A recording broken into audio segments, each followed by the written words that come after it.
Welcome to another version of Watch Me Teach This. Today we will be repairing a broken soap dish.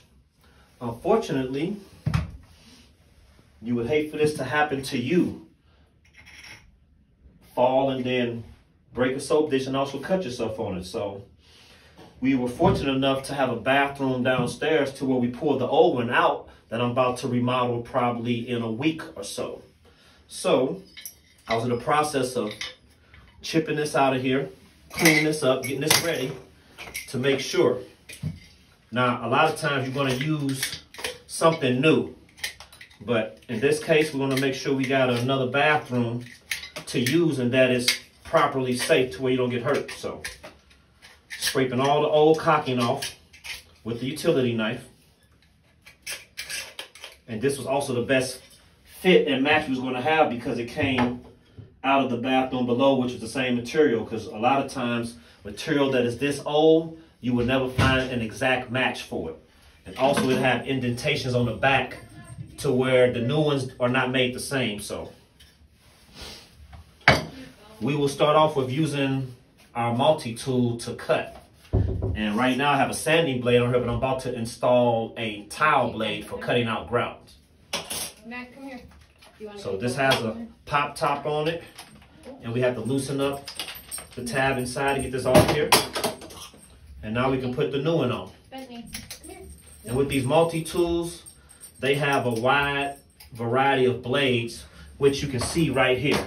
I normally come prepared. You want to zoom in on this here? I have all kind of blades for job cutting metal. Got some for cutting wood. And what else I got? I got another one for grinding down tile and mortar. And I got a special one that I haven't used yet for drywall. So this multi-tool is a very important tool to have.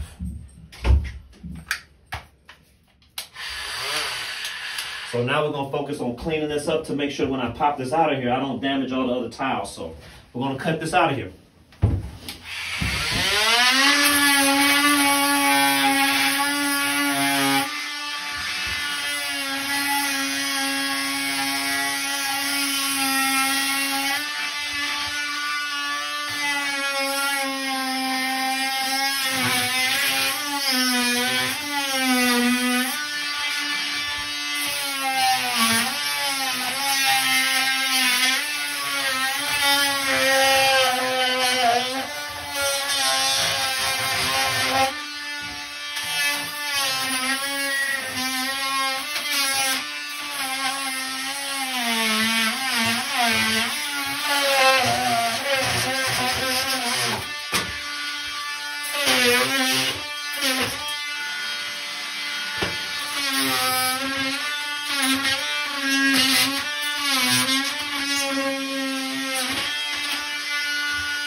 You see, I was pretty aggressive with that cut and I bent my blade up, so I can bend it back.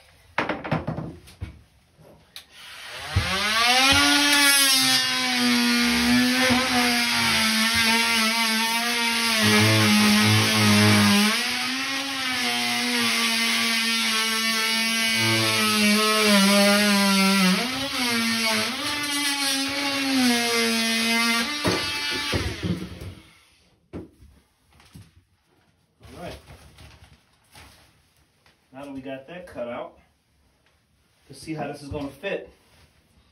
And right now, it is not an exact match. So, to do this, we will end up having to cut this tile here, which I wasn't prepared for that, but I'm going to give it a shot. Don't know if this is going to work, but this is a carbide. This is one made for grinding down the mortar on the back of a tile. That would have been like so. We would have used it to grind this. So I'm going to see if it works. Otherwise, I have to go get a grinder and actually cut into that properly.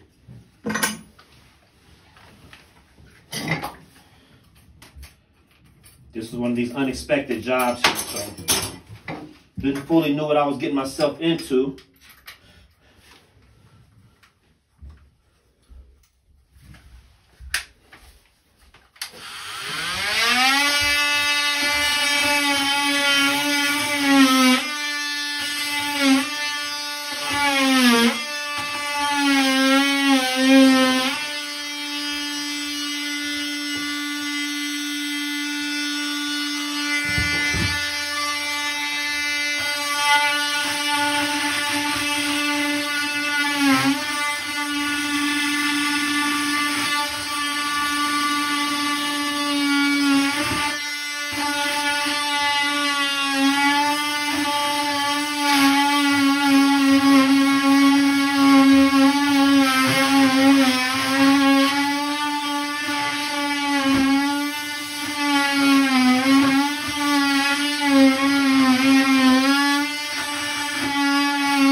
finest.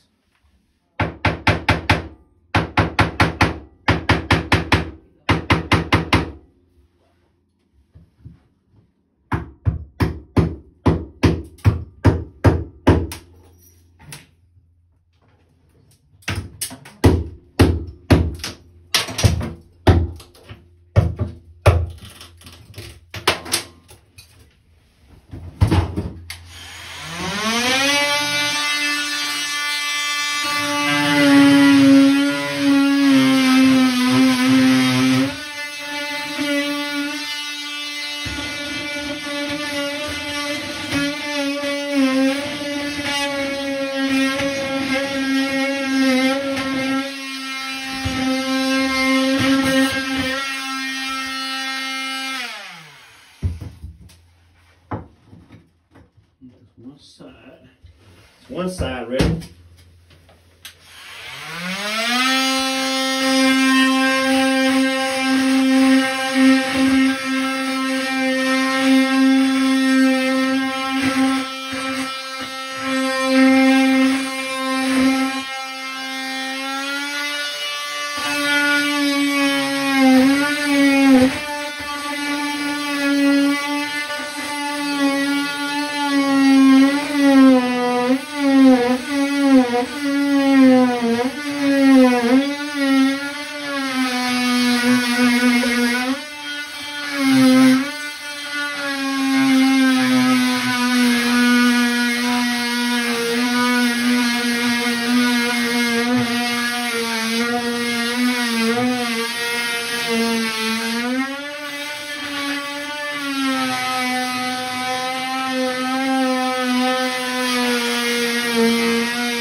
To loosen it up.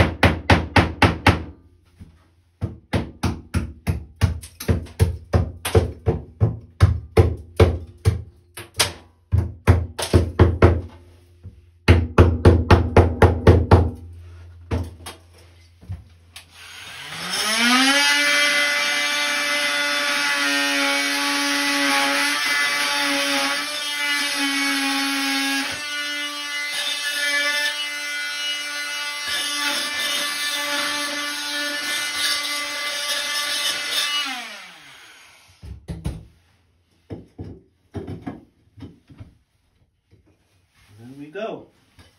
That's a good fit. Use my utility knife to clean it up a little bit. Make sure all my edges are nice. Using both hands so I don't slip and cut myself.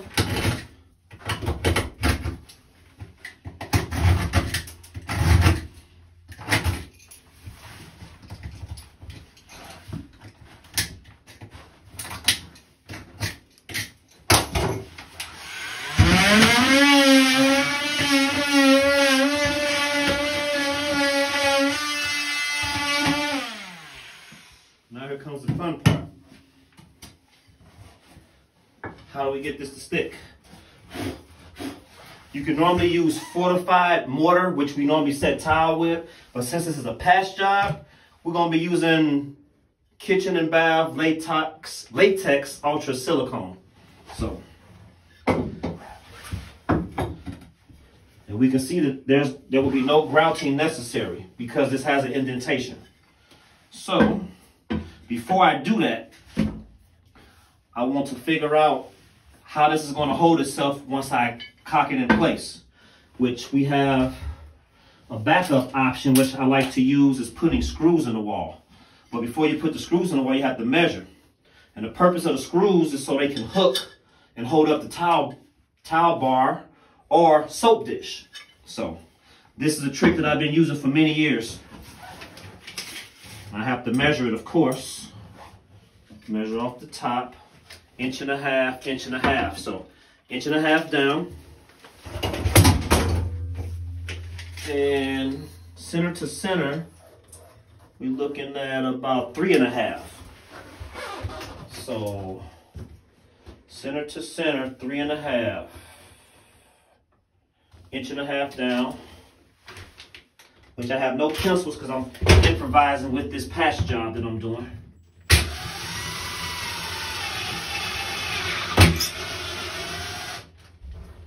Put the first one in, see what happens. Look at that. First try. I've been doing this too long. So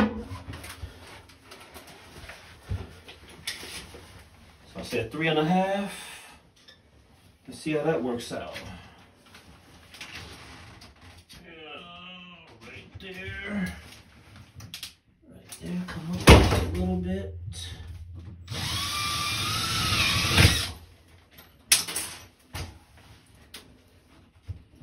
Now, just because I bragged on myself, I might not hit this one here. Gotta stay humble even when you're doing work. Oh, that's beautiful. That's beautiful. Okay. So now this is a tube of caulking that the homeowner provided for me. I don't know how old it is, but it got some age on it. So being that I can hardly squeeze it out that way, a way that I like to use these tubes is push everything up to the top, then fold them in half. That way, minimum effort to squeeze the caulking out.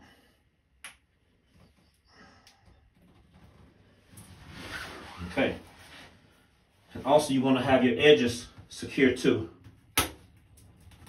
Secure all your edges.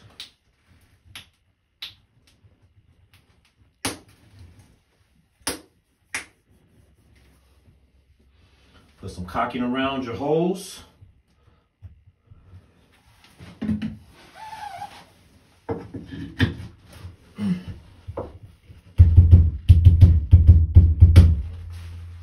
we go. And use some masking tape. This is my homeowner's masking tape. I always use 1.5 inches, but sometimes you got to work with what you got. And you want to put the tape on the wall as well as the piece. That's why you need wider tape, but I'm gonna make this work.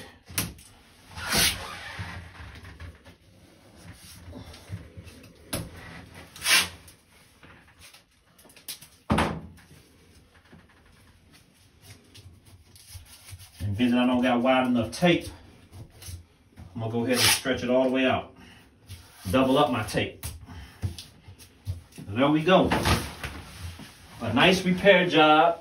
Ran into some issues, but we made it work. So this was a job that I did for my customer who I'd done 2 bathrooms for, getting ready to do the 3rd bathroom. But these are the small things that we do to help our customers out when they continue to give us work. Little stuff like this should be no problem to give back.